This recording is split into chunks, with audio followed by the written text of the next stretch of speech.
வணக்கம் நண்பர்களே, நான் உங்க கிச்சா பேசுறேன். எல்லாமே பணம். ஆஸ்பத்திரியில் உடம்புக்கு கொஞ்சம் அசௌகரியம் வந்தாலும் ஆஸ்பத்திரியில சேர்த்துடுறா. வியாதிக்கு மருந்து வேணும் தான், ஆனா அருமருந்து ஒண்ணு இருக்குங்கிறது தெரிய மாட்டேங்கிறது அப்படின்னு சொல்றார் மகா பெரியவா. யார்கிட்ட சொன்னார், எதுக்காக மகா பெரியவா அப்படி சொன்னார் அப்படின்றத பத்தினதுதான் இந்த பதிவு. அந்த விவரம் நம்ம தெரிஞ்சுக்கிறதுக்கு முன்னாடி நம்ம சேனலை இது வரைக்கும் சப்ஸ்கிரைப் பண்ணாதவங்க கண்டிப்பா பெல் ஐகான் கிளிக் பண்ணுங்க, சப்ஸ்கிரைப் பண்ணுங்க. நடுத்தர வயது பக்தர், பரம்பரையாக ஸ்ரீமடத்தின் பக்தர்.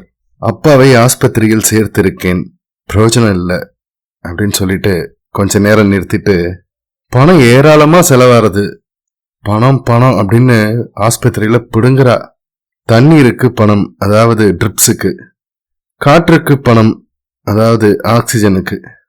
கட்டிலுக்கு பணம், அதாவது பெட்டுக்கு அப்படின்னு சொல்லி வருத்தப்படுறார்.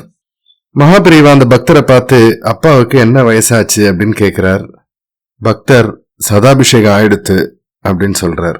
அவரை டிஸ்சார்ஜ் பண்ணி அழைச்சிட்டு வந்து வீட்டுல ஒரு கட்டில்ல படுக்கவை, ரொம்ப உஷ்ணம் இல்லாத மாதிரி கஞ்சி பால் அந்த மாதிரி பானங்கள்லாம் கொடு, அவர் காதல படுற மாதிரி தினமும் விஷ்ணு சகஸ்ரநாமம் சொல்லு, எல்லாருமா பகவான் நாமாவை சொல்லணும், சிசுர்ஷை பண்ணு, உனக்கு பண செலவும் இல்ல, அவரும் கடைசி காலத்தை அமைதியா கழிப்பார் அப்படின்னு சொன்னார் மகா பெரியவா.